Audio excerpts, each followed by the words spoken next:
Hey, welcome to episode 61 of the Be Life podcast. My name is Josh. I'm normally joined by my co-host Joe, but he is not in today. Instead, we got a temporary replacement. This is Caiden O'Brian. Caiden is a member of our church here at Canton Nazarene Church. Caiden is a very bright young man. I worked with him for years as a part of our children's ministry here. We've had a lot of great conversations between the two of us over the years. He is going to be in this upcoming semester. He's going to be a sophomore at the University of Toledo studying pharmacy. Is it as exciting as it sounds? Yeah, so I actually just switched to the pharmacy program last semester, so I haven't really got to experience very much yet, but I am excited about it. Cool. So what's your experience with podcasts? I've never been on one, but I watch like more mainstream podcasts. We were talking about this before this started, but I usually just look more like at like shorts rather than like a full podcast because it's just a little bit more convenient. Yeah. But all right, so that's our goal for today, is to have a couple really good sound bites so we can cut into some good shorts. all right, that works. But we are grateful for all of our watchers and listeners that are joining us for the full conversation. If you're watching us on YouTube, we want to say thank you. We'd love for you to like this video, subscribe, ring the bell for notifications, do the things. It's always great for the algorithm. We love that algorithmic boost. If you're listening to us on Spotify or Apple Podcasts, give us a follow if you haven't already. If you haven't already, why not? But yeah, we're looking forward to today's conversation. We got a lot of things that have been going on in the news. I don't know about you, but my TikTok feed has been wild the last week. It actually really took off 1 week ago when we were recording episode number 60. I was a little frustrated because as soon as we left here, my feed was just blowing up with things that would have been great for us to talk about. So I guess we have a little bit of an opportunity today. We're recording this on Flag Day. It is Flag Day. Yeah, what a weird holiday, right? One of those ones that you don't think about after you graduate elementary school, but I think people are thinking about it this year with everything that's going on. There's a lot of people getting together all across the country this weekend in honor of Flag Day, with a lot of different motivations, a lot of different implications behind their gatherings, but hopefully everyone stays safe and it's a good weekend. Tomorrow is Father's Day. When people are listening to this, my dad is out of the country. No, out of the state. He's definitely still in the country. But my father-in-law is coming over, gonna make spaghetti and meatballs. That'll be good. Yeah, sounds exciting. Do you have any fun plans for this weekend? I'll probably go to my grandparents' house. We usually just gather up and make a little barbecue or something if the weather's nice. So. Yeah, sounds good. So what I wanted to talk about this morning in particular was a story that really stood out to me from the Bible, that has stood out to me for a while, and it's found in the book of Genesis, chapter number 11, the first 9 verses, but it's a bit of a well-known story, the Tower of Babel. And our church isn't one of these churches, but there's a lot of denominations, there's a lot of traditions that follow a specific church calendar. Last week was Pentecost Sunday, and a lot of churches that follow that calendar had scripture readings out of the Old Testament, and they read the story of the Tower of Babel. And so it got me thinking about it. And Caiden, I know that you're a guy who likes to read the Bible critically and look at the details that are in it. And so I thought it'd be good to have you on and have a conversation about that. And we'll tie it all together, because I think that the lessons learned in that story actually do tie into a lot of things that are going on in today's pop culture. I think the Bible has a lot to say about our news cycle when you're willing to look at the wisdom behind the text. So I think that we can do that in this conversation. Yeah. Do you have your phone with you? I do. Do you have a Bible app on your phone? I do. Okay. Why don't you go ahead and read it for us? Genesis 11, 1 through 9. Is there a specific version you'd like me to be in? No, whatever you're most comfortable with. All right. So, now the whole world had one language and common speech. As people moved eastward, they found a plain in Shinar and settled there. They said to each other, "Come, let's make bricks and bake them thoroughly." They used brick instead of stone and tar for mortar. Then they said, "Come, let us build ourselves a city with a tower that reaches to the heavens, so that we may make a name for ourselves. Otherwise, we'll be scattered over the face of the whole earth." But the Lord came down to see the city and the tower the people were building. The Lord said, "If as one people speaking the same language they have begun to do this, then nothing they plan to do will be impossible for them. Come, let us go down and confuse their language so they will not understand each other." So the Lord scattered them from there over all the earth, and they stopped building the city. That is why it was called Babel, because there the Lord confused the language of the whole world. From there the Lord scattered them over the face of the whole earth. All right, there we got it. Genesis chapter 11, verses 1 through 9. It's a story that I don't know, that I first heard when I was a kid in children's church, and it stood out to me because I imagine this tower that reaches to the heavens. And of course I'm imagining it literally, right? A tower that's all the way up into outer space. Um, and I think it's a fascinating one. I think it makes for a good illustration, so it ends up in a lot of like children's Bibles. And the idea of people speaking different languages is something that everyone recognizes in the world around them. So I think it's a relatable story. Um, but I don't know if the subject matter, if the wisdom behind this text is really something that is easy for kids to understand. I don't know if it's like, if you know what I'm saying, if I were to pick a couple stories out of the Bible to make a kid's Bible that's more truncated, I don't know if this is one I would pull. I think that the basic understanding of, I feel like this story is really targeting like human pride and arrogance. And I think that kids can understand that on a basic level. But I think this story is actually very dense considering that it's only 9 verses out of the Bible. It's also kind of a weird story because the way it's put into the Bible anyway, because it's sort of just slammed in the middle of, so the last chapter, Genesis 10, is basically just the lineage of Noah. And then at the end of Genesis 11, it kind of just goes right back into lineages. And so it's kind of just slammed in the middle of all of that. And yeah, it seems like a strange break to take in the middle of listing these families and the genealogies. But I think that a lot of people are happy to skip over the genealogies in their Bible in a year plan. So maybe it's just in there for like entertainment partway through. It's a nice little break as you're reading through all of that. Yeah. So you talk about the density of the story. What in particular are you referring to when you say that? Well, there's just a lot to it. So you have to understand the context of what's going on also. So like in Genesis 9, that's basically immediately following the flood, which everyone's pretty familiar with the story of the flood. And it's God talking to Noah and, his family, and he's commanding them to be fruitful and multiply and to sort of scour over the earth, like lording over it appropriately. And I think that in Genesis 9 is actually really interesting because it sort of mirrors the commandments that God had given to Adam in Genesis 1. But that's really important to know because otherwise this story seems a bit odd that God is just scattering people from this tower that they're building. Yeah. But when you understand that he had just commanded humanity to sort of go replenish the earth, and then they all just join up on this single location to build the biggest tower they can, it's kind of a direct rebellion against God's will. Yeah. And so putting it into that context, I think the story makes a lot more sense. Yeah, I mean, I think you're right. Knowing that what they're doing here is the editors of the text are setting it up to be in response to God's command for them to spread out, to fill the earth, to subdue it. Yeah, I think that's important to see it as a response. I mean, otherwise, if you're just taking the story, if you're isolating it out of the text, it seems like I don't know, something exciting. It's like we've invented the brick. That seems like a pretty big step in humanity's evolution. We've invented the brick. We now add tar to our mortar, right? So now it has some elasticity and some water resistance. I don't know. I like engineering. It's like, hey, we're ready to take these next steps. That sounds like a good excuse to like build a building. Yeah, but you're right. It's that rebellion against a command from God.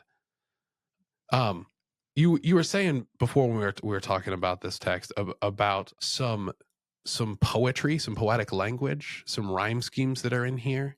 and myself as an English reader, as I look at this, I don't really see much poetry. But I don't know. Do you care to unpack that a little bit? Yeah, so I actually think it's kind of random, like the way they just bring up the way they're using bricks to build it. Like it seems like an unimportant detail, but I think the bricks are interesting for two reasons.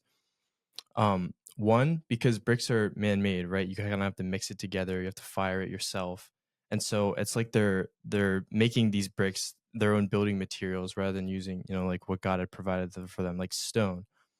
And another thing about them settling in this location is I looked this up. Apparently, there wasn't a whole lot of stone that was useful for building in the area in this plain of Shinar. Yeah. And so it's like they were isolating themselves from the resources that God had given them to maybe prosper elsewhere. And they were making their own resources. And then also, when it says they said to each other, "Come, let's make bricks," it kind of mirrors the verse 7 when God says to his heavenly audience, like, "Come, let us go down and confuse their language," because the word for bricks used here is exactly backwards, or in Hebrew it's exactly backwards of the word that God uses for confuse. And so it's like he literally reversed the building bricks of their language. And so I think that's really interesting. Yeah. So I mean, that is it, it feels, I don't know, even still, like that one word being reversed. Do you think that the original readers of this scroll would have noticed that being in there? Do you think it's coincidence? Do you think it was design of the authors and editors? It's hard to say, but I think that it's definitely purposeful. I don't know a lot about Hebrew and the Hebrew authors, but I do know that Hebrew stories are very purposeful in their language. And so it probably was not lost on a Hebrew reader that it was, the flipped of the word for brick. Yeah. Well, I mean, I guess in a story that literally the narrative is talking about the development of human language, in response to, as God's response to human development and engineering, right? And then it leads to a development of language. I guess having some tricky language in there, some play on words is almost really fitting for it. Is there anything else, any other detail that you wanted to take a minute and share from the story? Anything that stood out to you? I know I'm putting a lot on you right now to share this, but I guess I promised our listeners from the beginning that you were a guy who has some good insight. So I guess we're putting the rubber to the road here. The only other like another wordplay thing that I thought that was interesting from these 9 verses was that at the end, it kind of makes a big point to distinguish that they called it Babel, like for the reason of the language being confused. And so, again, I'm not an expert on Hebrew, but from my knowledge of my research, Babel was kind of stemmed from this other word that basically meant confused, and it's very similar to the word Babylon, and which is where in the plain of Shinar, this is where Babylon was being built. Yeah. And so Babylon means gate of God, but calling the city Babel basically was like calling it the city of confusion. And so it was a really interesting juxtaposition that, again, I don't think would have been lost on a Hebrew reader. It would have been very obvious what they were trying to do with that. Yeah. They take a name that would be recognizable to them, Babylon, and they adjust it just a little bit, and it has a whole new meaning to it. Yeah. No, that's good. I really appreciate you sharing your insights on this. And the reason that I wanted to talk about this, right? We have a lot of different conversations on this podcast about a lot of different subjects. And so it might seem a little obscure that I would want to grab this one. But I heard a lot of pastors and priests through social media, right? I don't get to attend a lot of other churches being on staff here at our church. I haven't had a chance to visit another church in quite some time. And I kind of missed that. That was one of the things I really liked from when I was younger.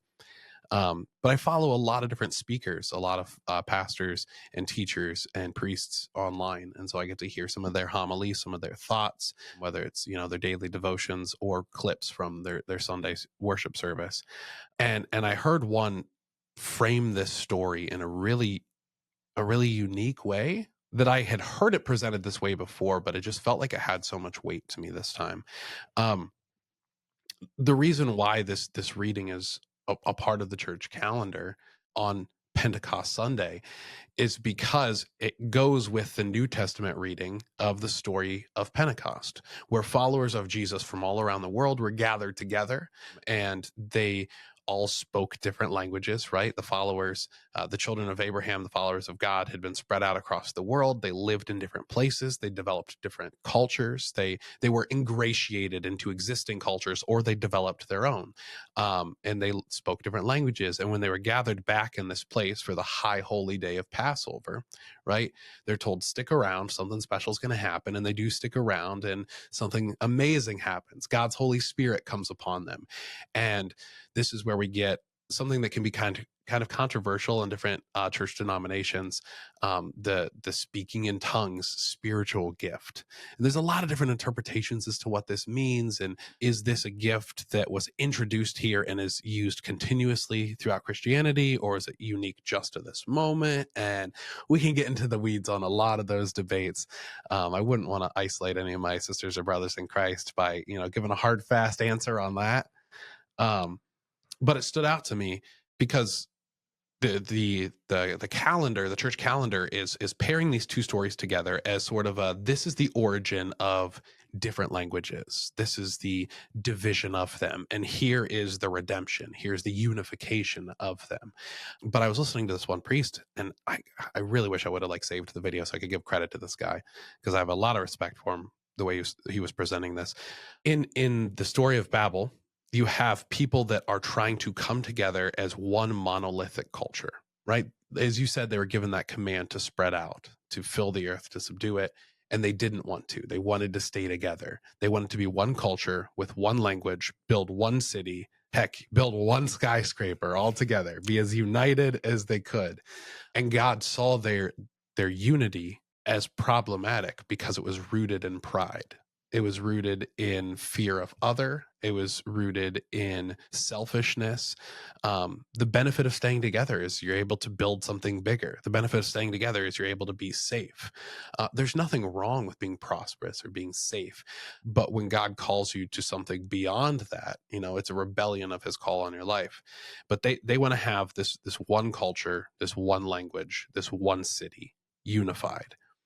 God says, no. You're going to spread out across the world. You're going to speak different languages. You're going to develop different cultures. You're going to be different nations. You're going to be different peoples. And that's good. That's how it ought to be. That's what I want it to be.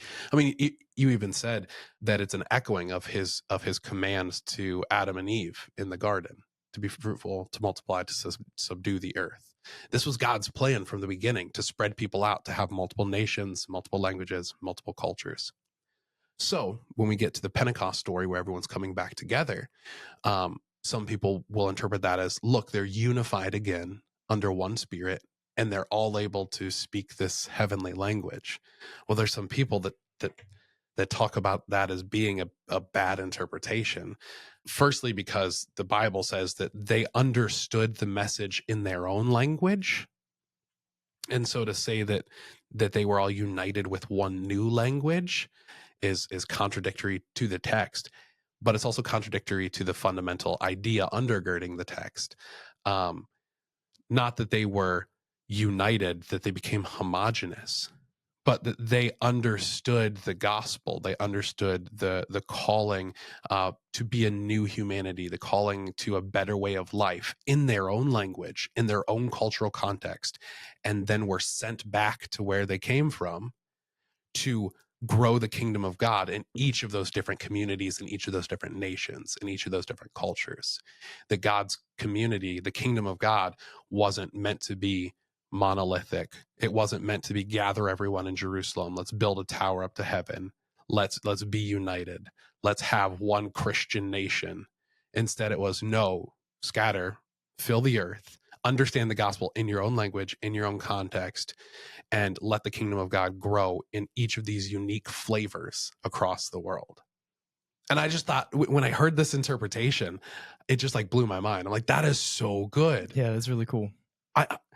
And I don't think that, I don't know, I don't think he's adding anything to it, right? I think he pulled an emphasis here and an emphasis here. And in my mind, it's just it clicked. It made a lot of sense, right? Because I just think about Tower of Babel as you presented it being a story of pride.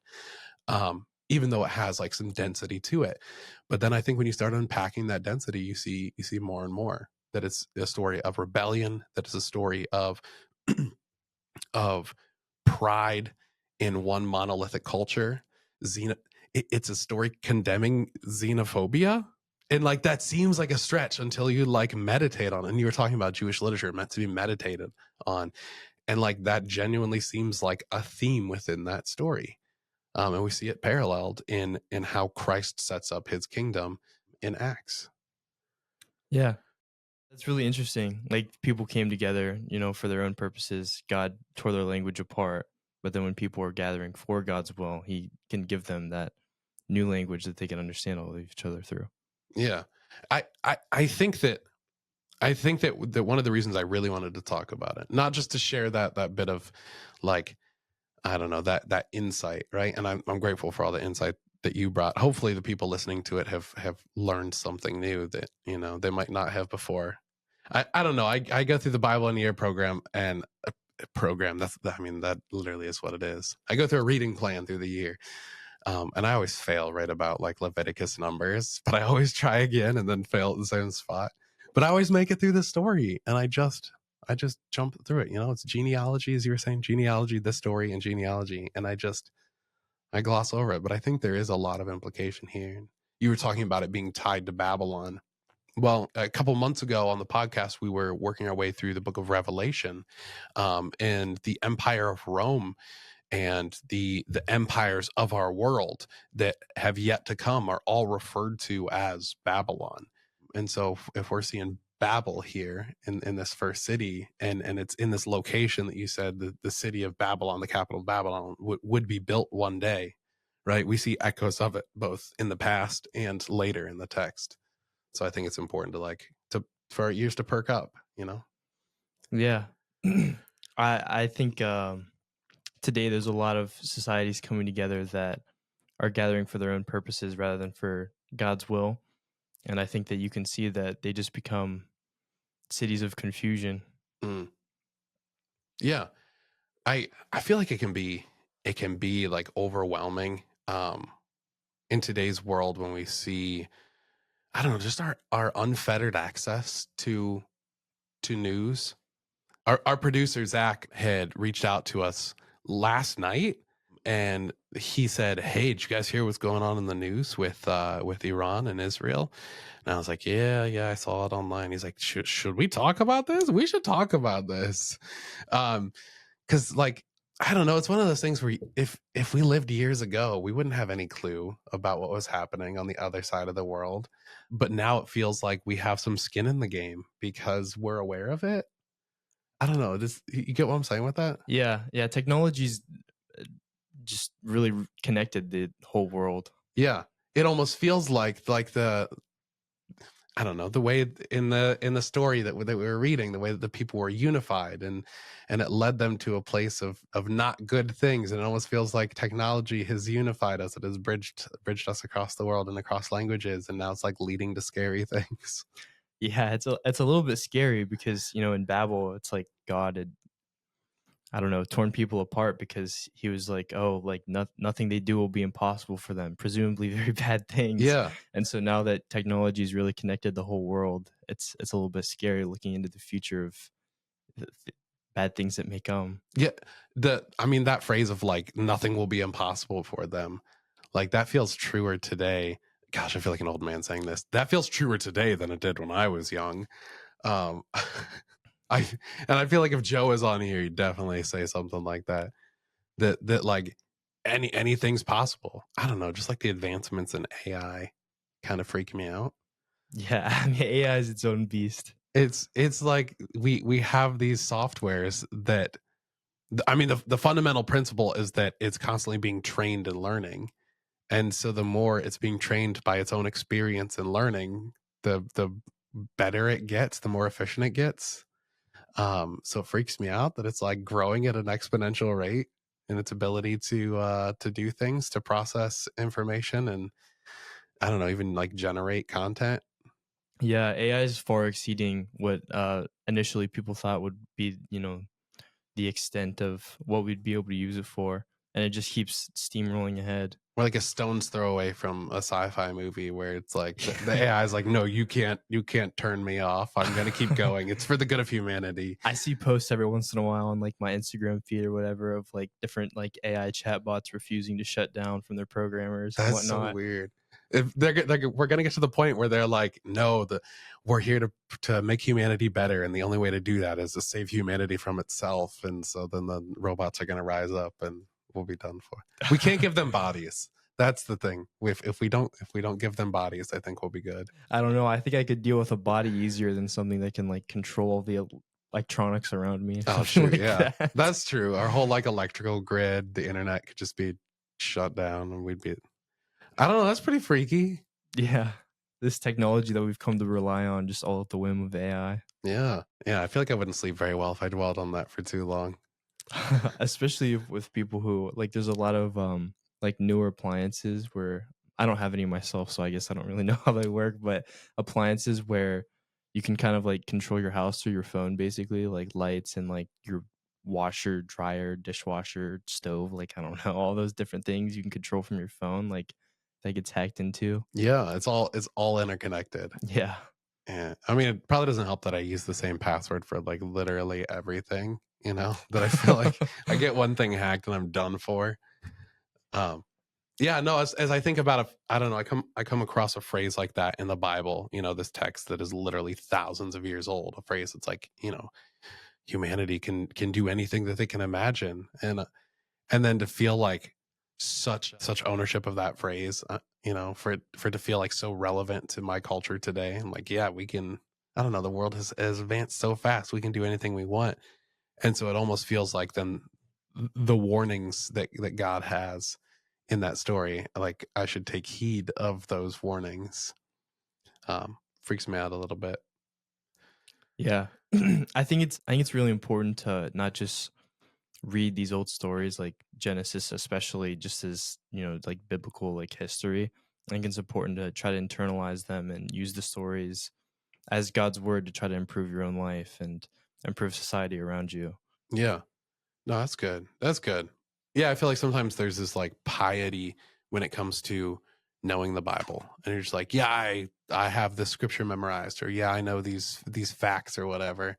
But if you're not applying it to your life, then what are you even doing? Right. But then on the other end, you have people that are like so focused on the practical that they're never intaking enough information to be able to apply it. People will be like, oh yeah, that feels good, or like that's a good like idea. I don't know, it's like this fortune cookie Christianity where they'll grab a proverb and be like, ooh, that's good. But they've taken it out of the context of the whole story, right? The editors put together 66 scrolls for a reason. It's all meant to tell one cohesive story.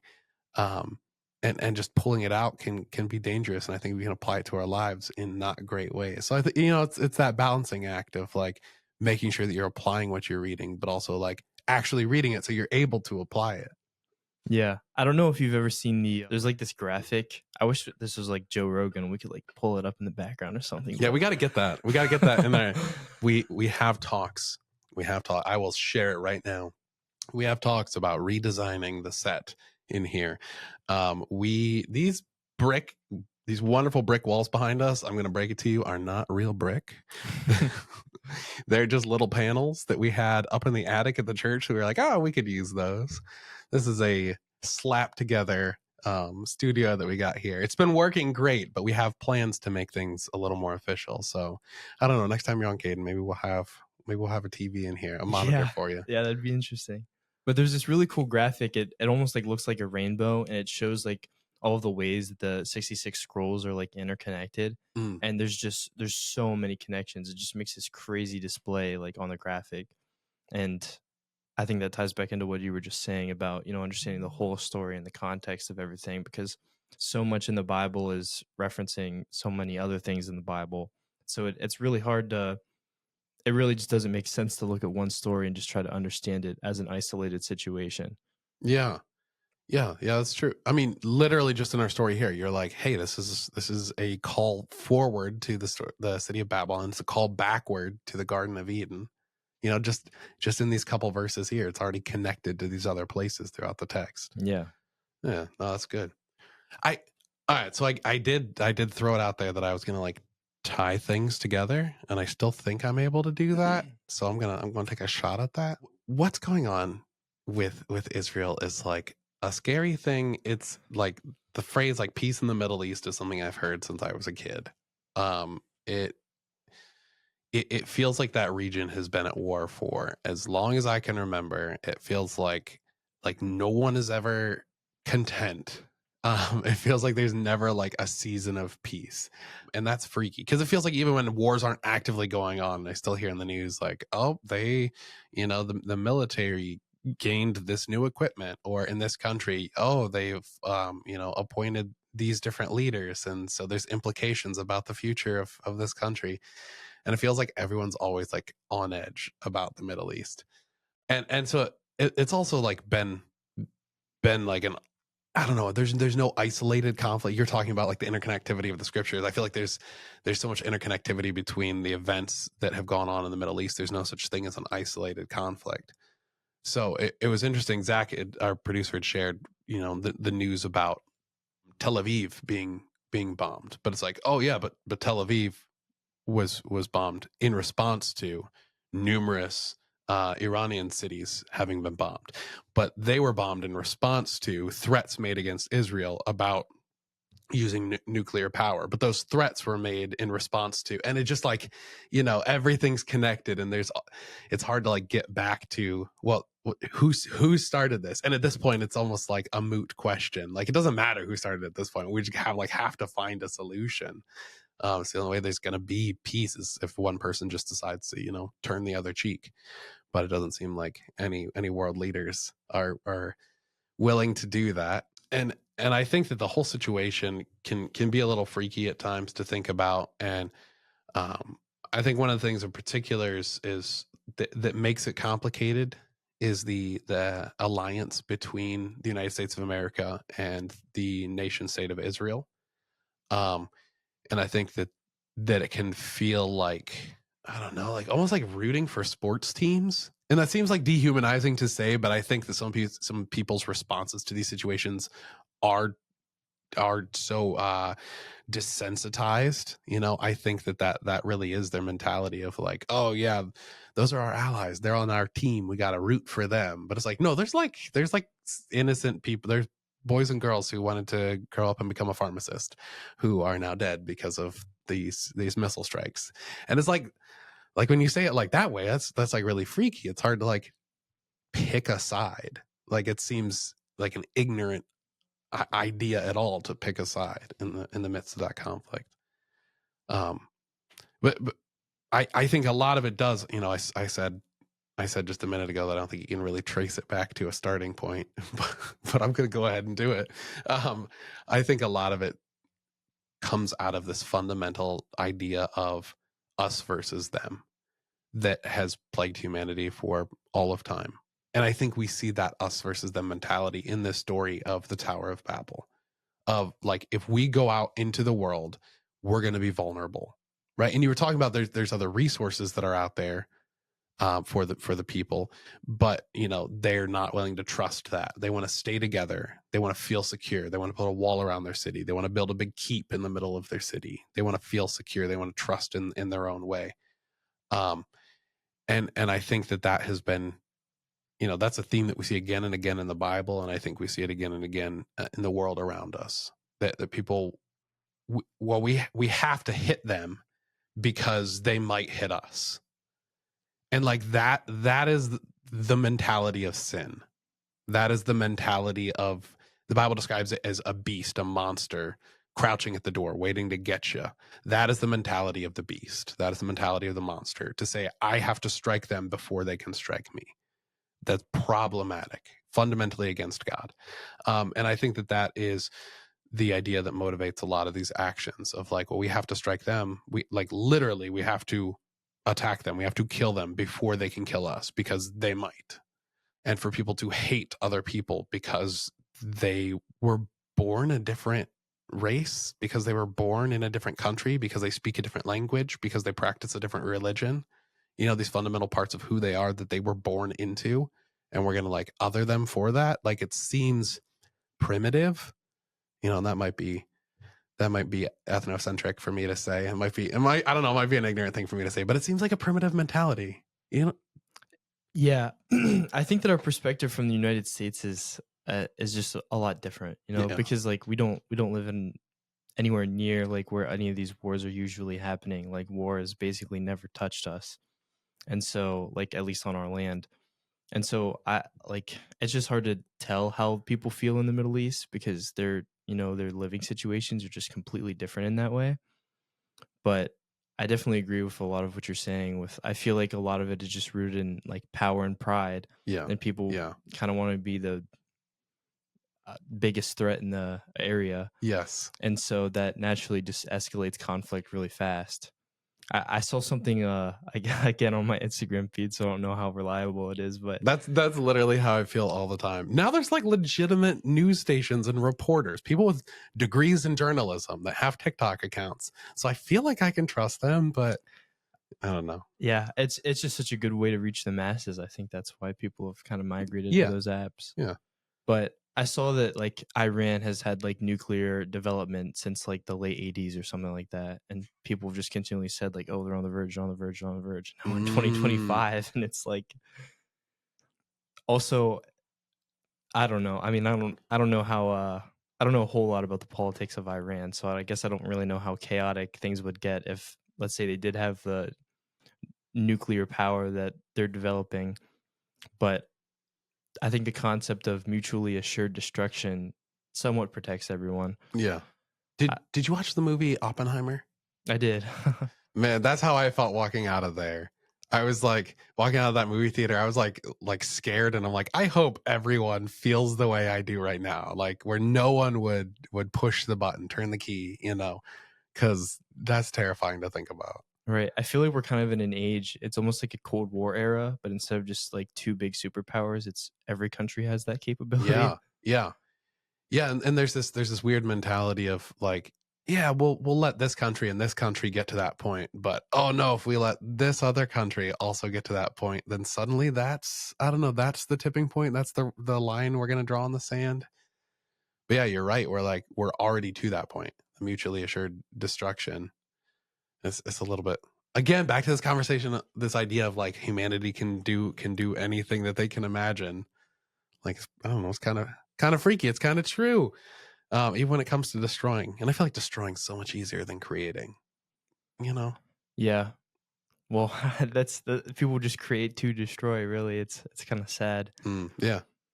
I think that's the result of being made in the image of God and, like having the not obviously not like God's capabilities, but we have this capability as a human uh creature to be able to create things and to be able on a mass level and to be able to destroy things on a massive level. So Yeah, you're right. And like attributing that to the Imago Dei, the image of God, like I think I would agree with that statement at face value. Yeah, like we are able to make choices, we're able to create, we're able to, yeah.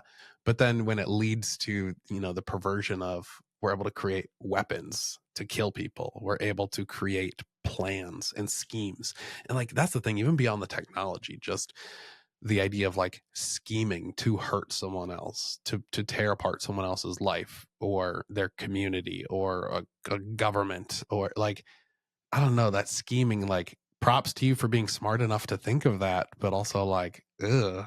You know what I'm saying? yeah. It's that it could be a beautiful, if you put your mind to good use, it could be a beautiful thing, but instead you're planning assassination plots. Yeah. Back to Genesis 9, God, when he was commanding Noah and his family, to be fruitful and multiply, he also gave them this warning that those who shed human blood, by humans will their blood be shed. And so I think that ties back into all of that as well. I like that you frame it as a warning. Yeah. I'm certain there are people across time who have read that verse not as a warning, but as a prescription. You know, he did this to me, so I'm going to strike back. An eye for an eye.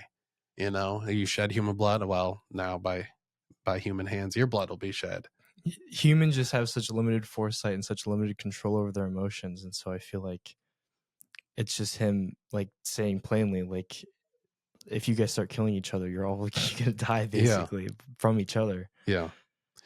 It, it's so weird to like step back, to not pick teams, and to just look at some of these situations that happen in the world around us, whether it's happening in news on our TVs or on our social media feeds, or it's something we've read about in history books.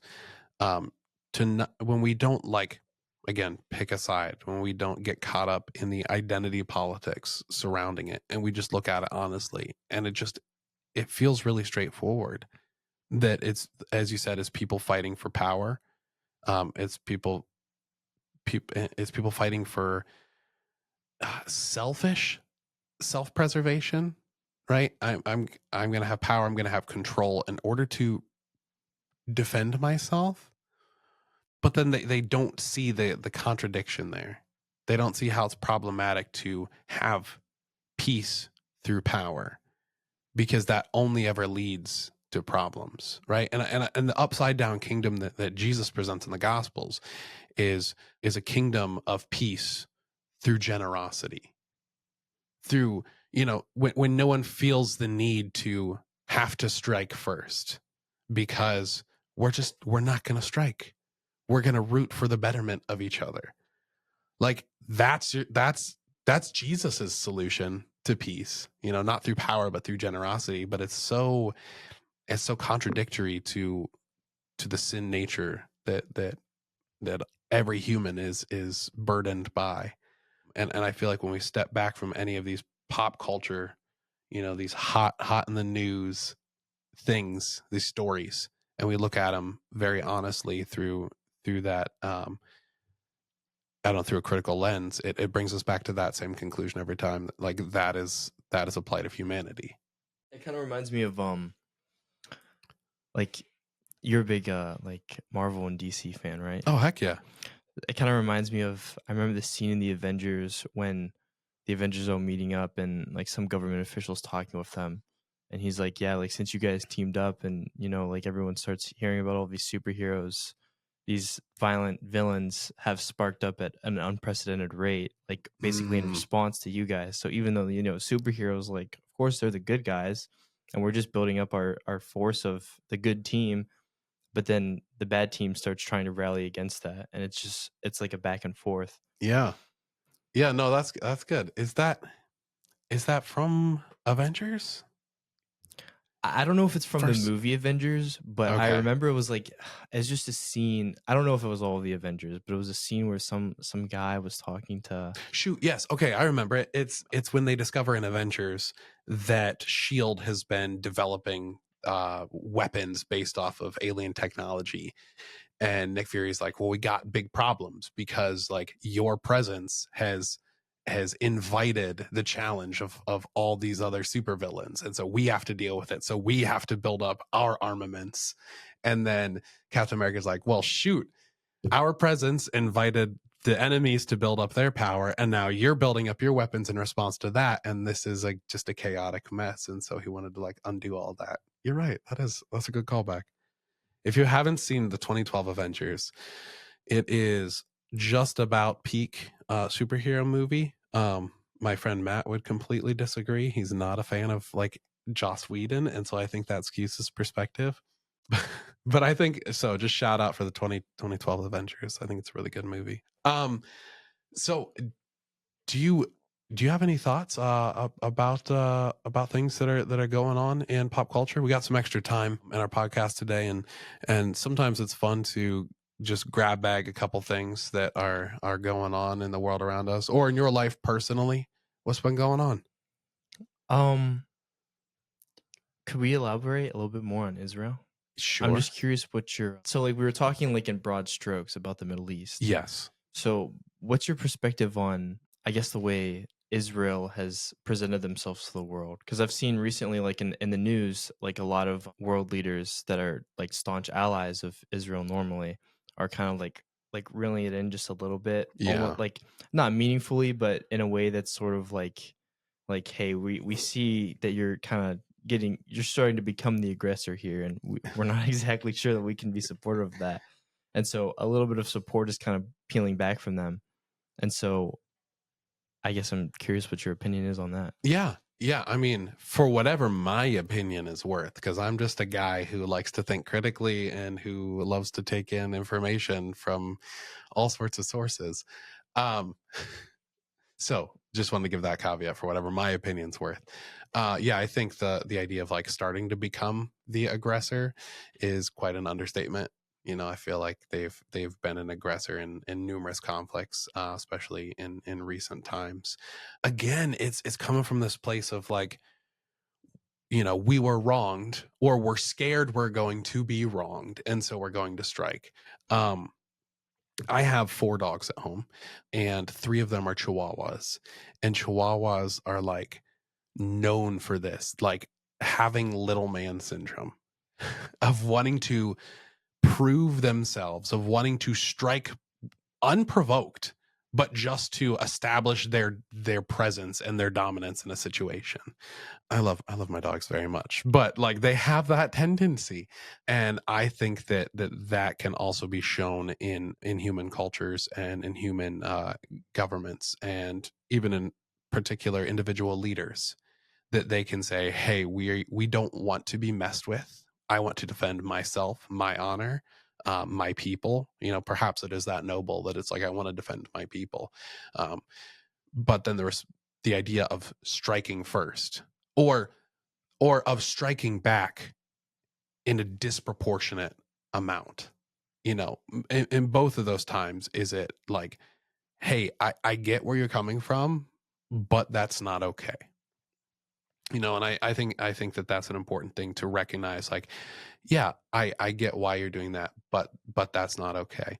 You know, we've had protests across our country for the last year and a half, almost 2 years, gosh, of people who say, I will not support an institution in the United States. I will not support any politician who is in favor of uh, it, the way that Israel is attacking Palestine.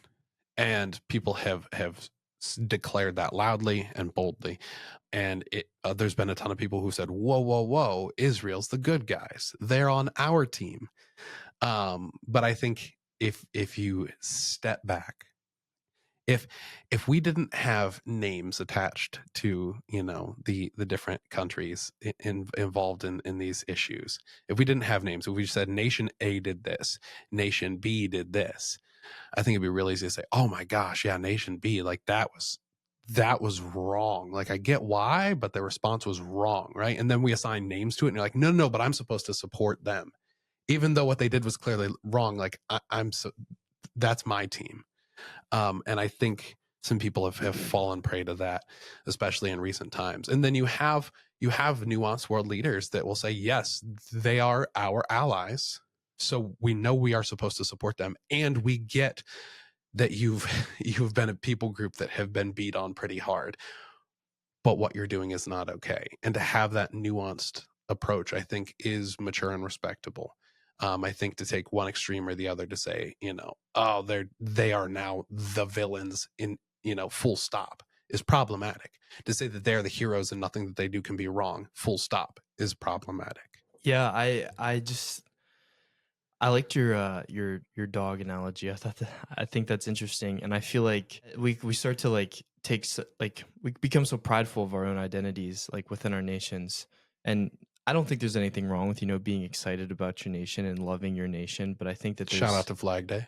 yeah, but I think yeah, Flag Day is a perfect example. Like there's like of course we can like honor that and, you know, see there's a lot of good things that our country does, but we also just I don't think, you know, as in my opinion, I think as good Christians, I think it's very important to remain, you know, ever critical of the situations that your organizations, however big or small, from nation to your local church, like get themselves involved in, and making sure that, you know, you're doing your individual part to make sure that it's moving towards God's will. And it just like, I don't know. I feel like nations just become so prideful that we kind of forget that like we're all made in the image of God. Yeah. That's like the biblical tradition is like, we all stem from this, like these two people. Or like if you even want to go like to Noah, like we all come from Noah after the ark. And so it's like we all we all came from the same place. You sounding like a hippie there, man. No, but I think you're right in that seems like a fundamental principle that we see in the Bible. And then we see the children of Israel respond incorrectly again and again. And we even see, the biblical authors sometimes frame it as God is commanding them to do so. And you're like, man, that feels like that's contradicting the character of God. And it always feels like something to wrestle with. But I think that the ability to recognize the apparent contradiction, the ability to not just jump in gung ho, but to have the nuance and the tact when approaching it is important. I think that's necessary when reading through the Bible. I think that's necessary when engaging with what's current nation states and their politics and current organizations. Because like you were saying, it isn't just about countries that are at war with each other. It can be people groups. It can be your neighbor versus the HOA. I don't know. And it can be real easy to just take a side and to be on that side, full stop. But there's probably some nuance in there. There's probably some justification from the HOA, and there's probably some justification from your neighbor. And it's important to recognize both sides. Now, you can't fall prey to being just completely indifferent and being paralyzed by indifference and not acting. But I think there's a proverb that says, "Be slow to speak and be slow to get angry." And for a long, long time in my life, I read that proverb as "Be slow to get angry." But I just skipped the first part of it, and I feel like it just stood out to me one time when I was reading, "Be slow to speak." Like, that is a great piece of advice. Period. And there's so many situations in life where I've tried to apply that, not always successfully, but I've tried to apply that in a situation where I have an opinion, I have a thought, I have the way I would rather do it, to just be slow to speak, take a minute and think about it. Sometimes I cool off. Sometimes I still feel as strongly as I do, and I think of perhaps a better way to present it. Sometimes I think about a way another person feels, and I think, well, it's not worth it to share my correct opinion if it's going to hurt this person. And so I back off of it. I think just being slow to speak is important. I think taking that minute to cool off, to think about it, means a lot. And that can apply in your personal situations. It can apply to local organizations like your church, your HOA, your Boy Scout troop, your whatever you're a part of, your book club. It can apply in big situations like nations that are at war with each other. I think in all the situations, being slow to speak, slow to act, thinking through it, having the nuance, I think it's necessary. Yeah. Even on like things outside of religious conversations or like morality. Like when I'm taking a test in school, right? I got to be slow and think my way through the answer rather than just like flying through it. Yeah. It's good. Sometimes we can get caught up in just the the philosophy and morality, and sometimes there's the practicality of it all. Yeah. All right, so I know that was a bunch of different topics. We had a lot of different things in mind as we were planning out this episode, and we wanted them all to work together. And I always love a good challenge of tying things together. So hopefully those of you that are watching, hopefully those of you that are listening felt like, at the very least, hopefully you could follow along with what we were saying. If you have any thoughts or opinions, if you have any questions, we would love for you to comment those, to send them in to us on our Facebook page, comment them on our YouTube page. We'd love to hear from you. If you were listening to this and you're like, man, I have an opinion I want to share, bro, comment it, reach out to us. We'd love to talk to you. All those engagements are really helpful. If you think that I just look really dumb in this hoodie, comment it. Again, all engagements help our spot in the algorithm. But I do want to give a shout out. Joe is going to be back again next week. He is preparing a sermon for this Sunday. We're looking forward to that. I think it's going to be really good. Joe's been, speaking of being slow to things, Joe's been wrestling with this text all week long. So, I hope God's going to bless him and that he comes out with something really good. Looking forward to hearing that. Looking forward to the conversation that we're going to have next week. I want to thank you, Caiden, once more for being here. Thank you for inviting me. Yeah, you brought some good insight. You're a smart guy. I'd love to have you back at least one more time this summer while you're home, if not more. Love hearing from you. Thank you so much for watching. Like, subscribe, follow. We love you. We'll see you next week. Goodbye.